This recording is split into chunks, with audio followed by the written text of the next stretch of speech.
ನನ್ ಗೆಳೆಯ ಅಂದ್ರೆ ಡಿ ಬಾಸ್ ಸೆಲೆಬ್ರಿಟಿ ಒಬ್ಬ ಮೆಸೇಜ್ ಹಾಕಿದ್ರು. ಏನಪ್ಪಾ ಅಂತಂದ್ರೆ, ಅಣ್ಣ ಬಾಸ್ ಜೊತೆ ಒಂದು ಫೋಟೋ ಹಾಕು, ನಿನ್ ಇನ್ಸ್ಟಾಗ್ರಾಮ್ ಪೇಜಿಗೆ ಬೇರೆನೆ ಕಳೆ ಬರುತ್ತೆ ಅಂತ. ನೀನ್ ಹೇಳಿದ್ದು 100% ಸತ್ಯ ಗೆಳೆಯ.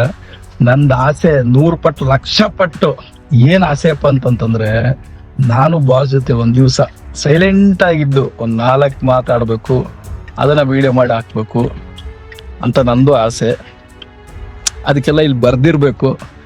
ಬಾಸು, ಈ ವಿಡಿಯೋನ ನಮ್ ಡಿ ಬಾಸ್ ಸೆಲೆಬ್ರಿಟೀಸ್ ಅಲ್ಲಿ ಫ್ಯಾನ್ ಪೇಜಸ್ ಅಲ್ಲಿ ಎಲ್ಲೇ ಶೇರ್ ಮಾಡಿ ನಿಮ್ ಕಣ್ಣಿಗೆ ಅಕಸ್ಮಾತ್ ಈ ವಿಡಿಯೋ ನಿಮ್ ಕಣ್ಣಿಗೆ ಬಿದ್ದು ನೀವೇನಾದ್ರೂ ಕಮೆಂಟ್ ಮಾಡಿ ಬಾರೋ ಚಿನ್ನ ಅಂತ ಕರೆದ್ಬಿಟ್ರೆ ಉಟ್ಟು ಬಟ್ಟೆಯಲ್ಲಿ ಎದ್ದು ಬಿದ್ದು ಅಂತ ಓಡ್ ಬರ್ತೀನಿ.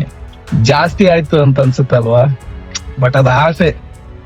ಹಂಗೇನಾರು ಆಗ್ಬಿಟ್ರೆ ಈ ಭೂಮಿ ಮೇಲೆ ಹುಟ್ಟಿದಕ್ಕೂ ಸಾರ್ಥಕ ಅಂತ ಅನ್ಕೊಂಡ್ಬಿಡ್ತೀನಿ ಅವತ್ತಿಗೆ. ಜೈ ಡಿ ಬಾಸ್, ಜೈ ಡಿ ಬಾಸ್.